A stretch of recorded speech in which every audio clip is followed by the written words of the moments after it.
Rick's going to give me a tap when I have a minute left to organize everything.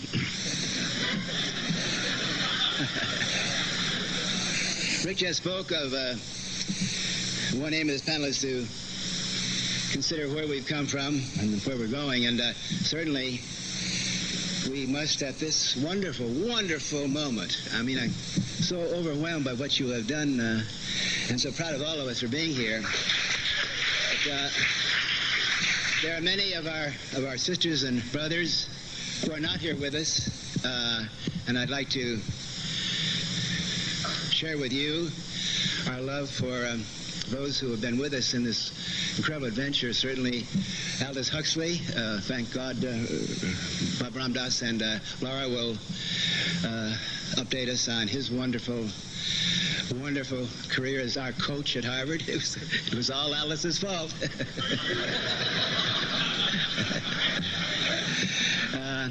And our dear brother Alan Watts, and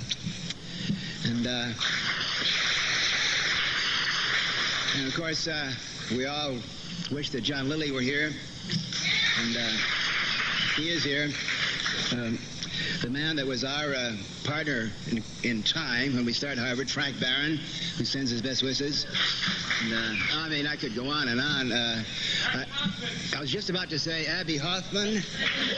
Abby Hoffman is exactly the next word I was going to say there. I was lucky enough, I don't call it lucky enough, but honored enough to be with Abby on the occasion of his last public speech, and I tell you, he went out with all of his firing every way. He went out really in a blaze of glory, publicly. I think Michael Harwitz, the archivist, and Cindy are here. I could go on. You know, I have a long list of names, but you know what happens. You kind of, I kind of forget.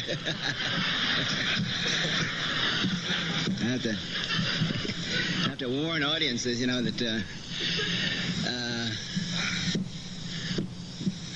my brain shows the effect of good use. I think the altitudes and velocities that I've navigated my brain, it's true of you. On the psychopharmaceutical side here, it's an old joke, but why not tell it again? There are three very serious side effects of psychotropic botanical products. The first is long-term memory gain. In 1 second, you can take it from the amoeba to Dan Quayle.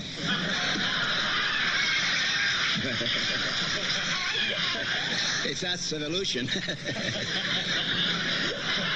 Anyway, and the second side effect of psychotropic vegetables is short-term memory loss, and I forget the third.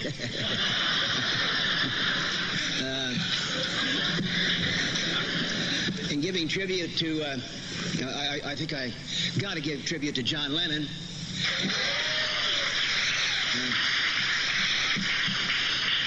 And it's not just those of us that we have been honored to know, but my brothers and sisters, I'm sure you're aware of the fact that we in this room belong to a long and honorable chain of visionary explorers and brain navigators and mystics who have gone as far within as they could.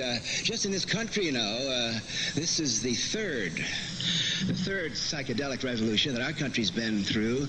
I must pay tribute to the people that we got to know by history, at least, at Harvard.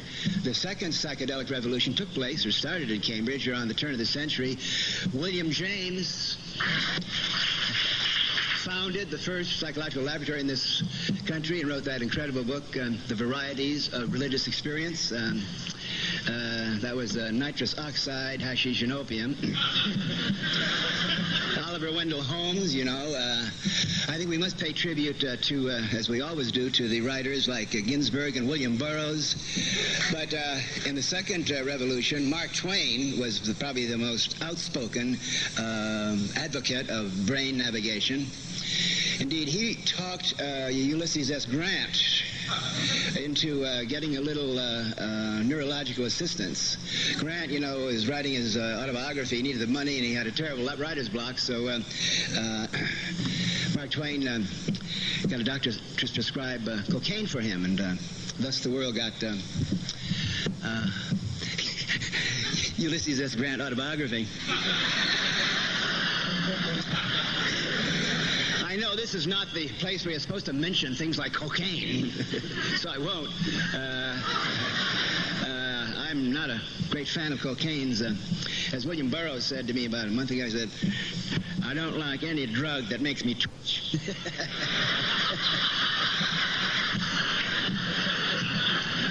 Then we had the first psychedelic revolution in this country, and again started in Cambridge. The enemy of the second, we've got our war on drugs now. The enemy that William James and his crew faced with the Women's Christian Temperance Union. And, of course, the first revolution, which took place in Cambridge, the enemy then was people like Cotton Mather and the Salem witchcraft trials, and then later came Ralph Waldo Emerson, who was in very close touch. Michael Horowitz can give you the fingerprints and dates and all of this, but he's in very close touch with the psychedelic poets in England at the time. Margaret Fuller, probably the founder of women's liberation in this country. Hashish and opium. Michael and Cindy delighted me about a month ago when they quoted a line of one of my great heroes, Thoreau, David Henry Thoreau. It was interesting, you know, when he went to jail for passive, nonviolent resistance to the government in Washington, D.C., and by the time when Emerson came and said, what are you doing in there? And he says, what are you doing out there, Ralph? Do you know why he was in jail? I mean, just talk about deja vu again. He was in jail for not paying a tax that would have gone to support the Mexican War. So this long series of warfares, holy warfares of the industrial northerners against the vegetable growers of the South. I mean, Thoreau, by the way, it was ether. I'm not advocating. But he, this great line about if you want to visit the stars, try ether.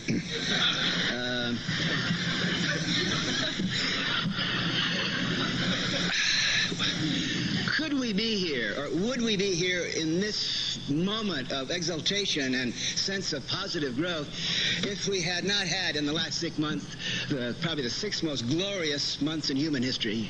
I'm talking, of course, about the events. I mean, we all feel it, and I know when you saw the video shots coming from Tiananmen Square, and you saw 100,000, 300,000, 1 million young Chinese students, and you saw that look in their eye, that Woodstock gleam, and you saw them with the headbands and the V sign, and they had the old Abby Hoffman trick. They learned it for television. They knew how to play the cameras. They were throwing the flowers at the tanks and saying, soldiers, we love you. I mean, and then, of course, the Berlin Wall coming down. The last, Ram Dass and I had a wonderful Christmas phone call, and we both shared our joy that in a small way, and in a sense a larger way, everything we've been doing was part of the evolution of youth, the new breed that brought that wall down, because it was individual freedom. I personally would give giving out Academy Oscars for who brought the wall down, I would name 3 wonderful prophets of our time that influenced me and that I was fortunate enough to meet. The first of all, of course, was Benjamin Spock. Benjamin Spock taught quantum psychology, and he said to the parents, treat your kids as individuals. I mean, that's the most powerful statement that's ever been made, preparing us for the information age when you had to climb into your brain. There's only one person can run a brain, and that's the individual. The second person, who is not an American, is a Swiss gentleman and also a doctor. Dr. Spock and Dr. Hoffman. I mean,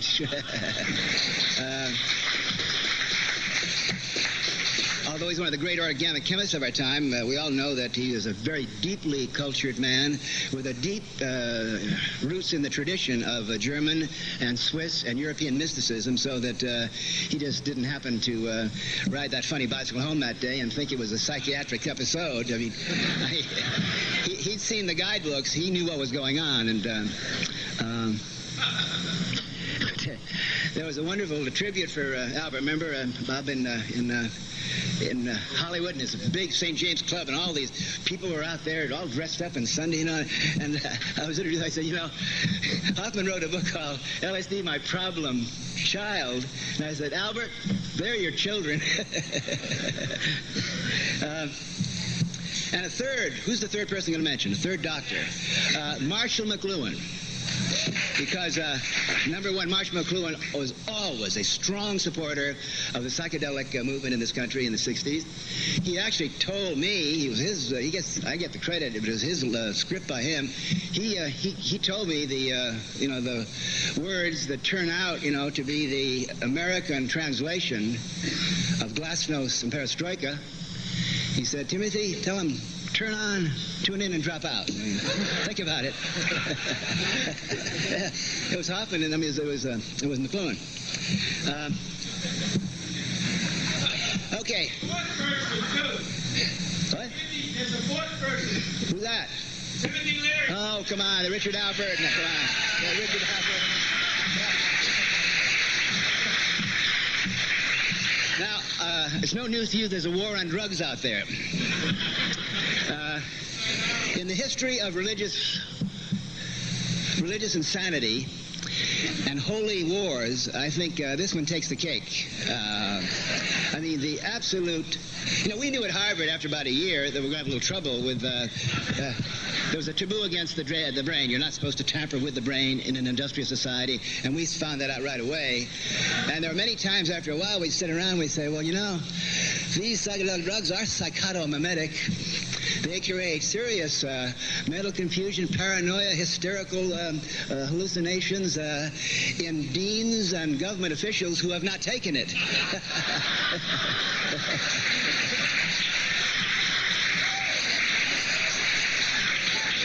One thing that's true, of course, in a war, there's no more, it's all propaganda. And the one weapon we have, and we're going to talk about what's going to happen. By the way, my script is very positive. I mean, evolution didn't work for 2 billion years to create the human brain with its wonderful receptor sites, to let people like Czar Bennett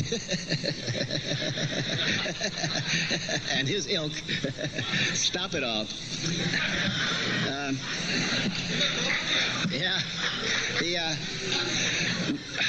Each of us in our own ways have to follow Orwell's basic prescription. In times of big brother insanity, your first job is to remain sane yourself. And number two, look around and you'll find there are a lot of people with twinkling eyes that are sane with you. But each of us has to do this in our own way. When Rick said to me that he hoped I would give advice as to how we could get government permission to do research on psychedelic drugs, I'm definitely beyond the government permission situation.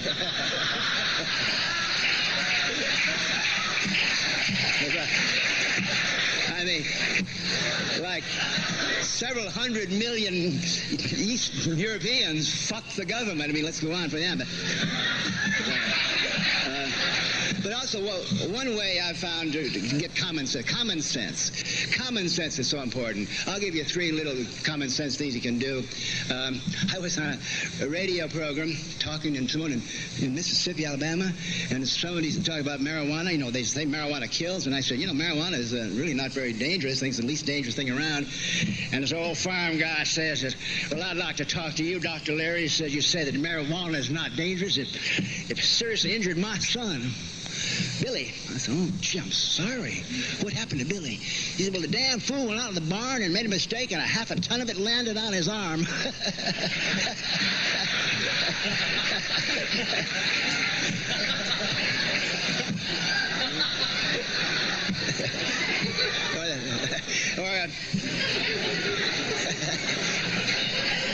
another great one. About 6 months ago, there was a full-page ad in the LA Times, the New York Times, the Providence. I mean, every Times, every paper in the country had this enormous big full-page ad, all white space except a frying pan. And in the frying pan is a frying egg, and it says, "This is your brain on drugs." So there's always a counterculture. There's always the underground. It happened in the Soviet Union. It's happening here. I got on fax. I got about 5 copies of another advertisement. Same idea, white space. It's a plate now, and on this plate is a fried egg with 2 pieces of bacon and some toast. And it said, "This is your brain with bacon and buttered toast."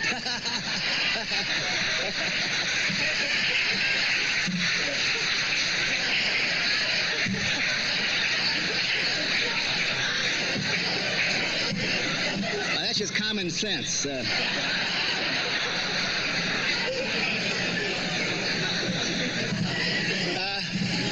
Well, I don't want you to feel that because I'm making fun of the drug crusaders that I'm not compassionate. We've got to be tremendously empathetic and understand that the people who run the industrial age and run the machinery, they're in despair. It's all over. They know that that old thing is not going to work anymore. They're all out of jobs. I mean, for example, you know, when the wall went down, there's no more evil empire fight. I was debating G. Gordon Liddy 2 nights ago in Chicago, and I said, "Gordon, he's not changed at all. He's still talking about America's a little old lady in the streets. We need big guns around." I said, "Gordon, as your friend, I've got to intervene now and take you to the Betty Ford Clinic to help you break your gun habit." I mean, I know it's hard, Gordon. You're suffering some severe enemy deprivation.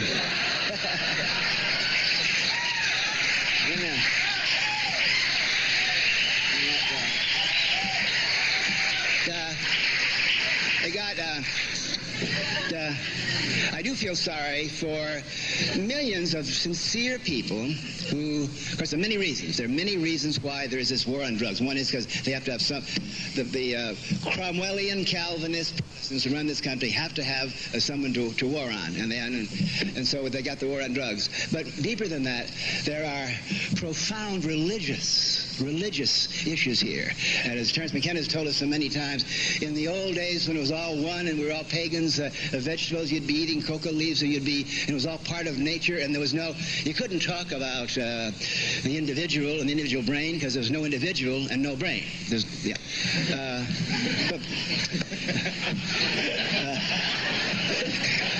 In the industrial age, as you well know, and Richard, I look back on it,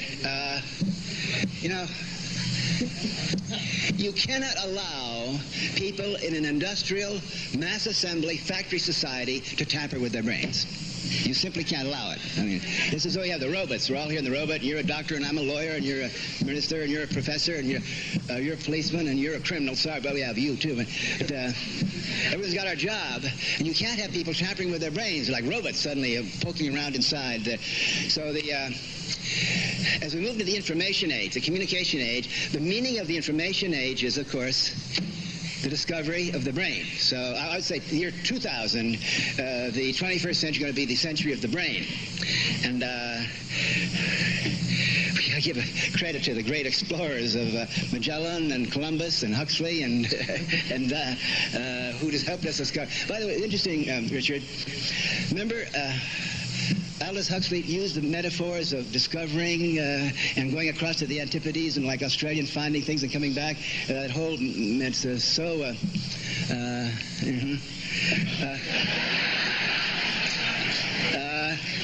I've gone over my time, haven't I? That's okay. Okay, I'll go 1 more minute here. The thing is that the brain has evolved over 2 billion years, and it's not our fault, but the brain. DNA has decided that the brain needs certain psychoactive or brain-activating plants and foods. I mean, there's been this wonderful symmetry and the synergy between the plant kingdom and the queendom and the animal kingdom, to whatever you want to call it, that the brain needs these substances. hate to break the news to Czar Bennett, but, you got the human brain definitely not on your side in this.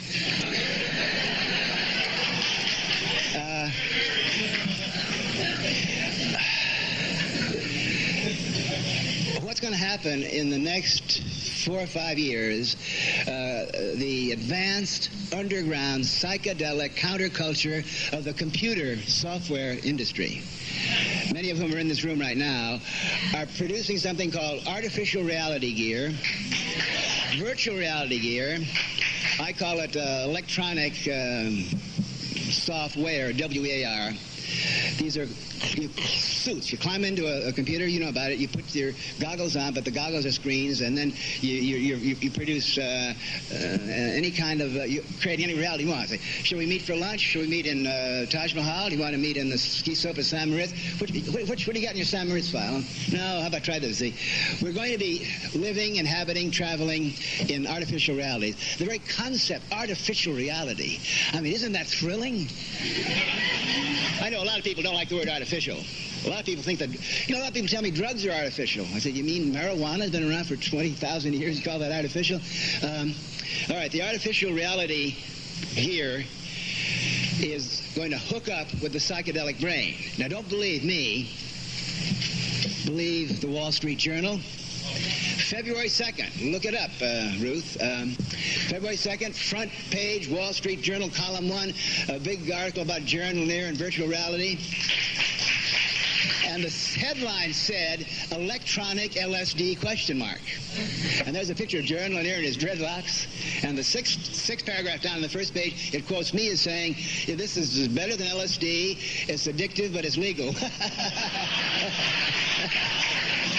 And the same week, look, check out the facts, Max. The same week, Forbes magazine, Forbes. Your father would be proud of me, huh? Had an article, the same stuff. These new simulated artificial reality is going to be more exciting, and it quotes me as saying again that it's better than LSD. These things. There's a genetic and historical thing going on here. There's not an accident that we started all this in the 60s when the baby boom, who had been television people, that. It's going to happen with or without us. I'll give you one tip, though. If you study the way the Republicans operate, when they start a war, they can't win. What they do is they get elected by saying we're going to fight that war. They get reelected, as Nixon did, and we all knew after Nixon got reelected, then they're going to end the war. Now, Bush was elected, after all, he's not a wimp. Look what he did to Noriega. Bush will be reelected in 1992, and immediately he'll start making peace with us. Because George Shultz said it, the war on drugs is not good for business. The question here is, what would I have done differently?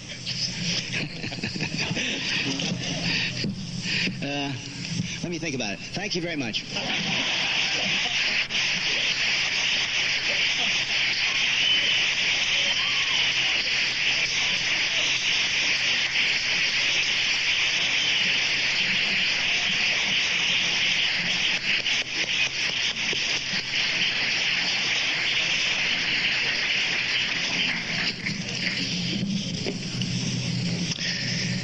See, that's what moved into the office next door to me at Harvard when I was really trying to be what my mother wanted. But what chance did I have? I mean, he just...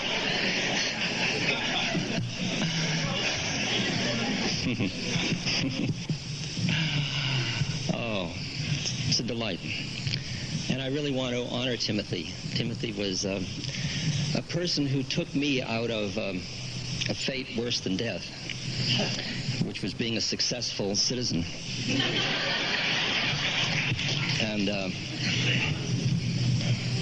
started me on a journey that I think is the richest possible journey I could have had in a lifetime. And I think that he was the first ray of light for me. And I want to honor that.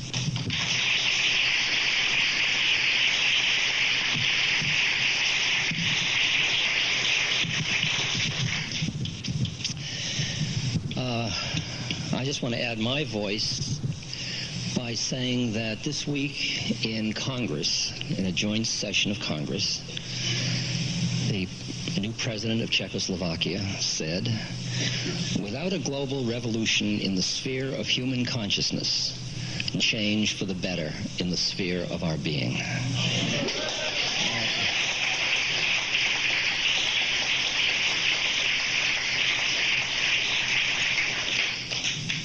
And it was only a few months back that we saw the old Romanian president saying, "This will never happen here." And even now, I'm afraid President Bush and Mr. Sununu are trying to figure out how to contain the damage and potential chaos in which they lose their unstable king of the mountain position. But it is clear now that a historically irreversible process has started. And that's exactly what happened in the 60s. A historically irreversible process started. It didn't really start there, as Tim pointed out. It goes way back in all of human history. But something did happen in the 60s that was prepared for by doors of perception, that was prepared for by the beats in the 50s. Something happened that was of no less moment than what has just happened in Eastern Europe and Tiananmen Square and so on. And we are all now cleaning up after it, not in a negative sense, but figuring out what to do with the fact that it happened. And we can hardly understand the implications of what it means in our lives. And we are sitting here often feeling like we are the downtrodden. And it's quite the reverse. We have figured out how it happened. And now, as people on the platform have said in the earlier panel, now it's up to each individual one of us. The way Gandhi said, "My life is my message." Now the way each of us lives makes a statement that it did work, that it did happen. I can't really any longer be frightened of the dragons of government. I can't really, because I see how ephemeral and how paper tigerish they are. And I feel the fear in the culture. And I feel that what's required of us, it's interesting. I find myself in a funny position today because I'm caught between Rick's desire for us to put forward a good face, to be responsible researchers, to play a part in the game of Western science. And I'm also, on the other side, seeing that what has happened is far more profound than that. And that what we are doing now is trying to find a way to bring more people along through trying to legitimize our game in society. But the underground process in which psychedelics have continued to be used in the society and have into mainstream consciousness, that goes on independent of whether we lose or win on the front we're talking about in research. Because it was just in the same way as when we did the Good Friday study of Walter Pankey. We were doing a double-blind placebo study, and all of us realized the absurdity of that. That the question of whether psychedelics was anything or not, for anybody who had taken them, was quite an irrelevant question. And yet, that study was done, and it was a brilliant product of our days at Harvard, I think. I think that Walter refused to take drugs until after he completed the study, so people wouldn't accuse him of what they accused us of sipping our own whiskey. And I want to point out that in very recently, Rick here has done a follow-up of Walter Pankey's Good Friday study. And and has really gone back and found those people who turned on in Marsh Chapel at Boston University. And what he found was among the experimental group, the people that had psilocybin, long-term persisting effects included enhanced appreciation of life and nature, a deepening sense of joy, a commitment to their vocation, an enhanced appreciation of unusual experiences and emotions, increased tolerance of other religious systems, deepening equanimity in the face of difficult life crises, greater compassion for other peoples, minorities, and nature, increased subsequent participation in civil rights, anti-Vietnam, etc. Timeless eternity and death is not seen as so fearful, therefore they are willing to take more risks. Now that is almost 30 years later of a group of minister students who took psilocybin in Marsh Chapel on Good Friday. And as you recall, of the experimental subjects in the double-blind placebo study, 9 of them had some criteria that would class that as a religious mystical experience. And in the control group, 1 of the 10 had 1 of the 9 criteria. In other words, it's not nothing, if you needed to make sure to understand that.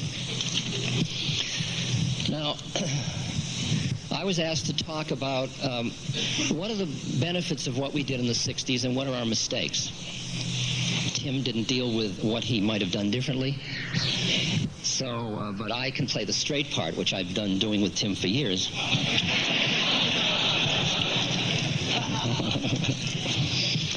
Here are the things that happened as I can see it from what started in that period.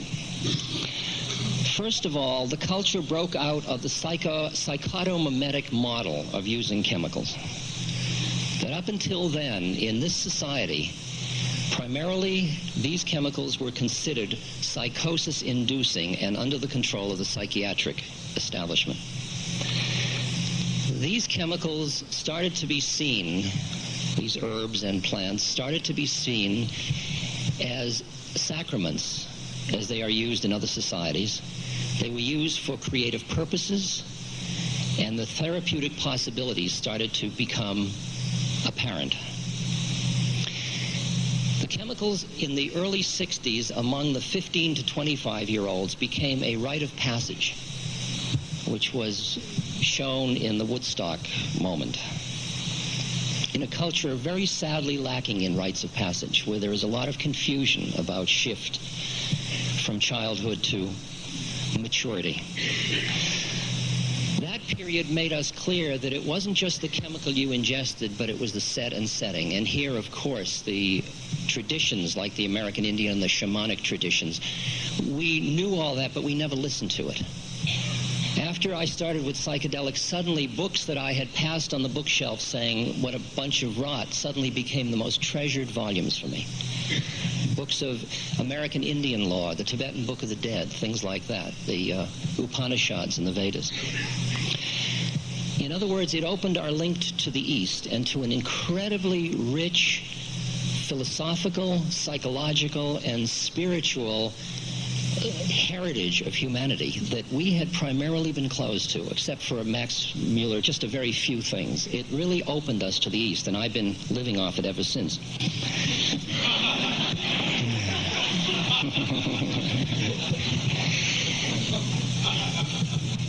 And partly the way it did that was because the chemicals in the psychedelics allowed us to override our habits of thinking. And when we looked around in Western psychology for models about that, they were absent. And when we looked in the East, in things like the Visuddhimagga, there they were, very beautifully articulated. And here were a group of people in the East that we had treated really almost as barbarians, that had a wisdom about human consciousness that became our elders. And one of them, of course, became my guru. So it opened us to meditation and spiritual practices. Of course, it became faddish in the 70s, but beyond the fads of gurus and all that, there was a deep process, and there is a deep meditative investment in this society at this moment. Whether you call it stress reduction or whatever you call it, it's there, and it's growing all the time. And that's part of the result of what happened in the 60s. It opened ways for networking because it opened our horizontal power structures rather than our vertical power structures. And that's part of the information age that Tim's talking about now. In a way, it was a precursor of that in allowing us to see vertical institutions as much more ephemeral. And that was the deeper part of the shift that happened then, which I think is the most fundamental shift, which was the shift in our perception of reality. That what happened to us was what I think Einstein did to Newton. It went from treating a reality as absolute to seeing that all realities are relative. And the minute you do that, social institutions are up for grabs. That changes the whole ballgame right there. And that is one of the things that has happened, and that isn't turnable back. And that's part of why there is so much chaos in the moment in the culture, because social institutions which kept the structures going are breaking down because people don't value them. In Boston, when I was growing up, on Sunday you went to church. Now on Sunday you go to the shopping mall. That's a difference in values. Family structures broke down. And we don't have to say values, we just have to look at change. And the question is, who rides with change and who gets frightened and tries to grab at the old history? And this is a moment when changing from absolute reality to relative reality is a tremendous opportunity for growth, and it has a lot of scariness to it. But that's part of what our work is. That shift of reality started to spread into the world through minstrels like Bob Dylan and like the Jefferson Airplane and the Grateful Dead and Rolling Stones and Big Brother and on and on. And it's gotten so far now, I'll tell you how far it's gotten, that if I speak now in the Middle West, which I'll be doing in a few weeks when I'm on tour, if I speak in a relatively medium-sized city, I can look at an audience in which 70 to 80% of the audience has never taken psychedelics. They have never read Eastern literature. They've never been to the East. And I can say exactly the same things I said in 1965 or 70, which then were heard by an audience of a few people, 15 and 25, and that audience is going, yes. The audience in the Midwest is saying, yeah, we hear you. What happened? How did those values get inculcated into the culture? I think because you can't see it, you don't think it exists. But then when you get these little clues around the edge, you begin to see the profundity of what the social changes that were wrought at that point in the 60s. The Grateful Dead now is a major religious ritual, and it's on its way up.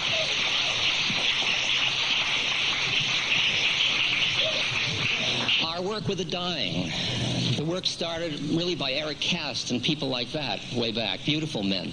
That has done incredibly in terms of awakening us, bringing death out of the closet. And a lot of the way in which now so many people want to work with the dying comes out of that kind of psychedelic process that happened in the 60s. Okay, I think I should say something about the mistakes.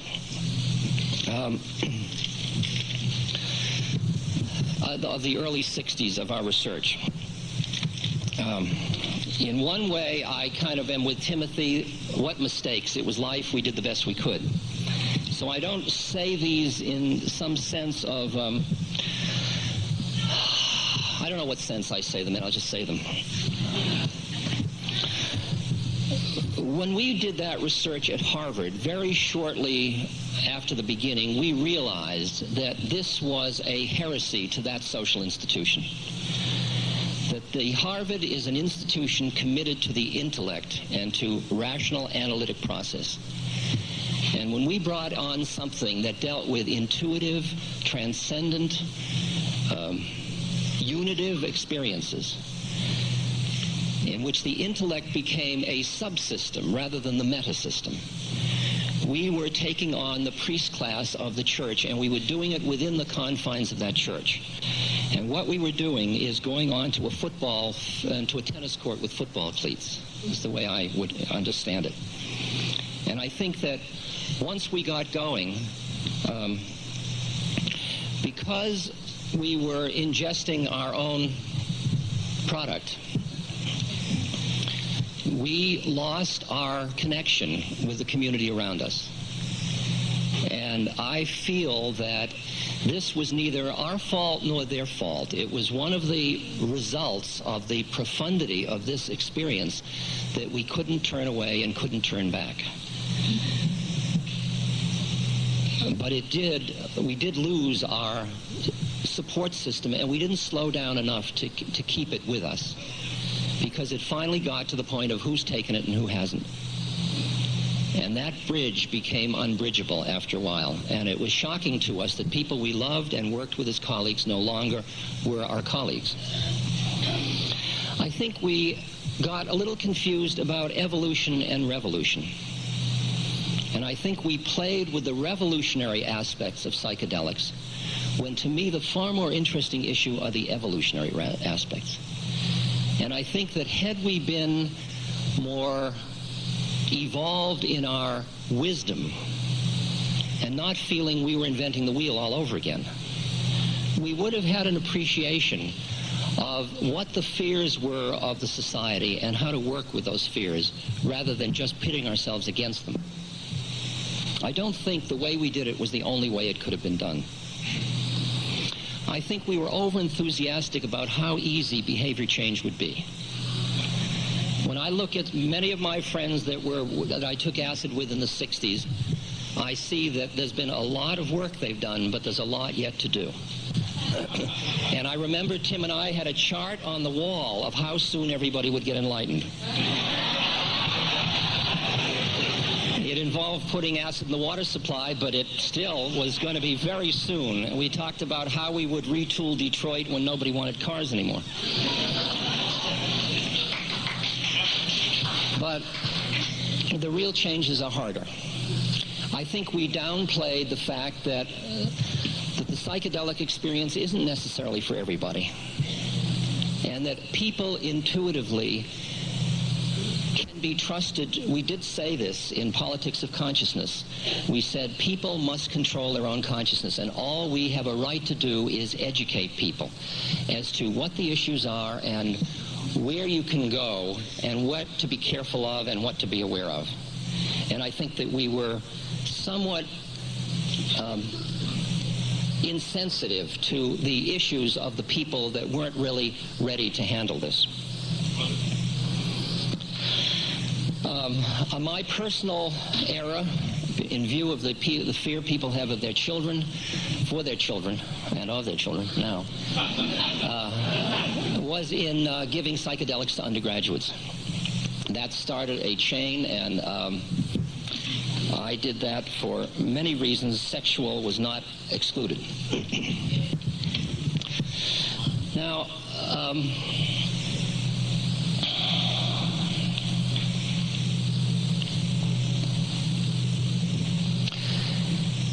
but at this point, the genie is out of the bottle.